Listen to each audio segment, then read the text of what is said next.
Welcome, everyone, to the Nonprofit Spotlight, where I get to do what I enjoy the most, which is putting a spotlight on the most amazing individuals in the planet. That's our nonprofit founders and executive directors. Today, I have the pleasure of interviewing Kim Watson, the executive director and founder of Project Joy. Kim, welcome. Thank you, Amber. I'm really excited to be here. I'm honored to be your guest. Thanks for having me. Absolutely. And we're going to jump right in by sharing with our viewers some of your programs. Tell us exactly what it is that Project Joy does in terms of your programs. Okay, perfect. Yeah, so we're turning 10 years old this year, which I, I I don't know how I feel about that, to be honest with you, because it's been quite a journey.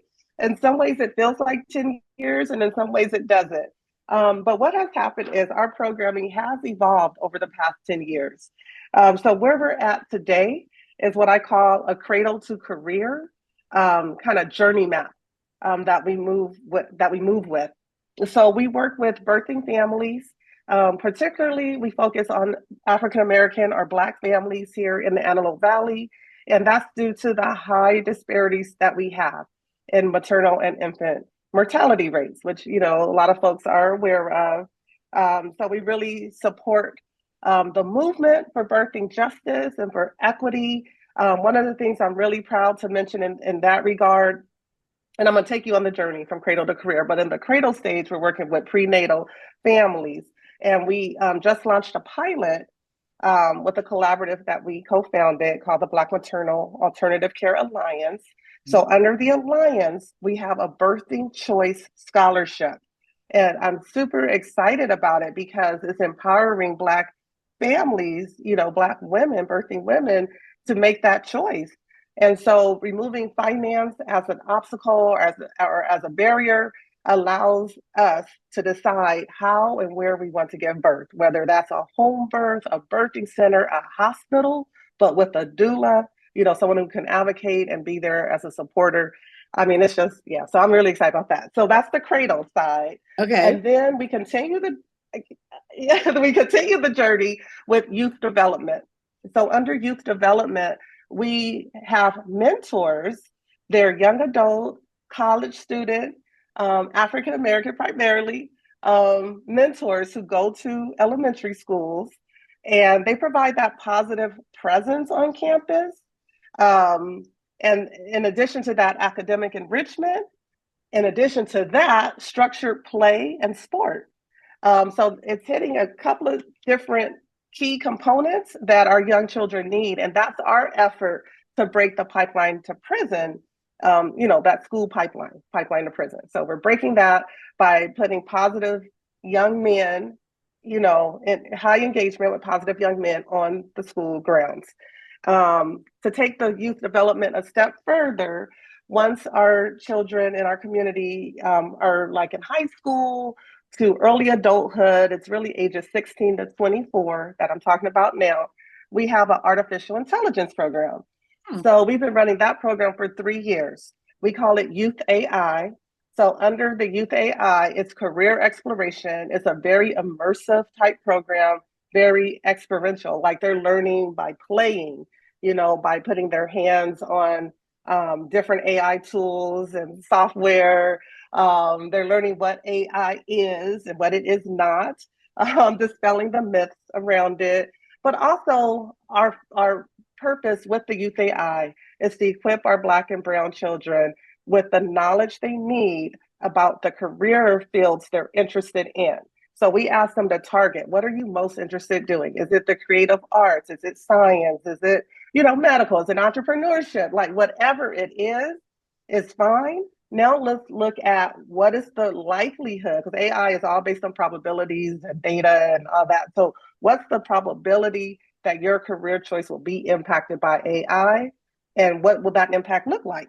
Hmm. So they can make informed decisions. And then to go a step further from there, we're hoping that our young adults, they're basically high school young adults, will spark, hopefully it sparks an interest, or they already have an interest in STEM, and they'll take that a step further and diversify the field. because that's where the bias comes in and, all kinds of other negative impacts of AI when we're not represented in the space. So that's kind of our aim with that. And then last but not least, so cradle to career. So now I'm in the career side of it. Is we have a program that's funded by LASA, and it's for young adults who are unhoused. So it's for our unhoused population. It's young adults that are 18 to 24, and we're helping them build real work skills, meaning that it's job readiness training and some of the typical things, but we do have an additional component where if they're not placed in a job or they're not enrolled in school at the end of our program, then we basically will hire them on and give them that first opportunity to build some practical work skills. So that way, when they leave our program, they have an employment reference letter, they have real skills on their resume, they have experiences that they can talk about in an interview with, a permanent employer. Amazing. So I think that covers it. Oh, that's a lot. That's a lot. You've been in the game, like you said, for over a decade. What do you think has kept you there? Like what's your secret sauce? That's a good question. And that's something that I have thought about. And my response is always the same. I'm pausing because I'm trying to see if my response will change, but it's not. It's something that I heard years ago, I think very, very, very early in starting the nonprofit. And it was lead with the need. And to be quite honest, it's been kind of that simple for us. So looking at the COVID years, right? So when 2020 hit, I really thought Project Joy was going to close its doors. I was ready to wave the white flag. I surrender. I'm done. Let me go Why? do something else. Why? Because the funding wasn't there, and the programs that we were offering, I did not immediately see how we could still do that when the community was on shutdown, lockdown mode, where we couldn't meet in person and all this kind of stuff. So it caused a pivot. That's when I first got introduced to the concept of pivoting in a real way and to lead with a need, because I had to pause and just look at it, Amber, and say, wait, our community still needs us. It's just a matter of how are we going to show up. We just can't show up the same way. We just need to show up differently. So the way we showed up differently was by doing drive-throughs. And of course, that took on like wildfire. But we were pretty early out the gate with that. We were approached by a larger nonprofit who had not done too much outreach or, things like that. And they asked us to partner and help them with that. And the first event we did with them was called Helping AV Babies Thrive. And so with that, it was a drive-through baby diaper distribution, because things like that, the essential baby needs were very high and still are high, but particularly high in 2020, at the start of the COVID. So anyway, so we pivoted, we led with the need, we figured out how to show up for our community. That's good. That's amazing. And I think, as you said, there are a lot of needs in our community. And when you are committed to providing those vital services so that the community can transform, can thrive, like you're going to do what it is you need to do to make things happen. But I'm interested in knowing, what have you done to build out your organization so that you can make these type of pivots? Because you can say all the time, oh, we're going to lead with the need, but how have you positioned your organization to be able to meet the needs of the community? Yep, I would say for that, and that's a very good question, because in the earlier stages of Project Joy, always our logo is the butterfly. So I always think back to like when we were the little caterpillar, we were still kind of in the cocoon and maybe even trying to break out the shell. I don't even know if we were at that point, but it was just me, for the first 3 years, working a full-time job, doing this on my lunch break and weekends, right? Did that for 3 years, solopreneur. And then it became a team of 3. And then it became a team of 7, and now we're a team of 14. Wow. So my long answer to your question is to build the capacity, I had to bring along partners inside, internal partners, which are team members, and then just getting creative with doing that, because initially you don't have the money necessarily to pay staff. I hear that all the time. How am I going to pay staff? I can barely pay myself. Right. But there are programs out there that are looking for employer partners. There are young people looking for work experience, and there's programs that will pay them. You don't have to pay them. Yes. There's programs that will pay them. You just need to host them. Yes. So we became a host site for iFoster. iFoster launched in 2019 what was called TAY AmeriCorps. Very first time that AmeriCorps had a TAY division, transitional age youth division, right? 16 to 24, 25-year-olds who need work experience. So that was one of our first partners. We're like, yes, we will host. We can take two. Give us two young adults. So, I mean, it's always there has to be a reciprocation. Yes. So you don't get someone who's necessarily fully trained. You have to be willing to invest your time to train them and really, cultivate and pour into them. But it pays off in dividends. The first set of, it was two sisters that we got in that first year. And they ended up working with us for 3 years, because under the iFoster program, you can be in the program 4 years. So they matured very well. And then iFoster does a lot of professional development and support and life coaching, like all kinds of things. It's just beautiful. But my point is to partner.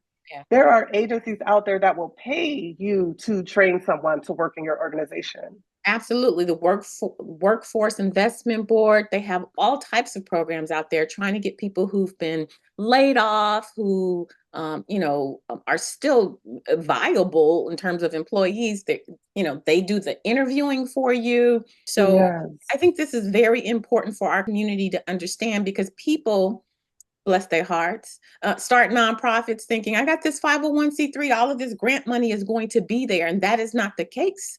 You've got to, like you said, find opportunities, non-traditional opportunities, to build up your workforce. And so that was an amazing story. And I hope other people are listening.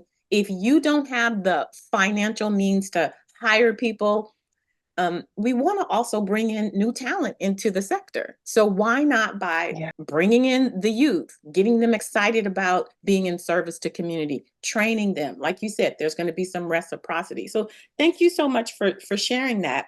Are there any events that Project Joy is hosting, or do you want us to give more information about your scholarship? Yes. I would say that would be really good, Amber. It's about the Birthing Choice Scholarship. So with the scholarship, we, with everything we do, we really, our intention is to make it low barrier. Okay. So the information required is not a heavy lift. We just, ask basic information. But the key components for the Birthing Choice Scholarship, like I mentioned before, we focus primarily on Black birthing persons, our moms, and that's because of the high disparity rates. And so we're looking for that. Do you self-identify as Black? Are you a birthing person? Are you interested in alternative care? So that alternative care, I'll break it down quite simply as 3 points, 3 bullets. Are you interested in having a home birth? Are you interested in delivering your baby in a birthing center? With a midwife? Are you interested in a hospital birth? That's okay. So if you're choosing a hospital birth, well, are you open to having a doula? So that would be something that we could support, helping to cover the cost or most of the cost for a doula. And then if you, for some reason don't qualify, Project Joy is a resource connector. A big part of what we do here, outside of the programming that I mentioned to you, a big part of what we do is resource navigation. And we are a state trusted messenger, meaning we do a lot of outreach events and pop-ups, health clinics, and things of that nature. So my point is, if you don't qualify for the birthing scholarship, we probably could still connect you to a resource or to someone that can aid you. Well, there you have it. Look at all of these resources that we have. What I wanted to share right now on the screen is the contact information for Project Joy. get in contact with Kim, her staff. If you're interested in the scholarship or if you need resources in the Antelope Valley, www.projectjoyusa.com, and the email is on the screen. Kim, I want to thank you so much for spending time with me today, that I could spotlight you in all of the amazing work that you're doing in the Antelope Valley. Thank you so much for coming and hanging out with me today. Thank you, Amber. It was my pleasure. I enjoyed it.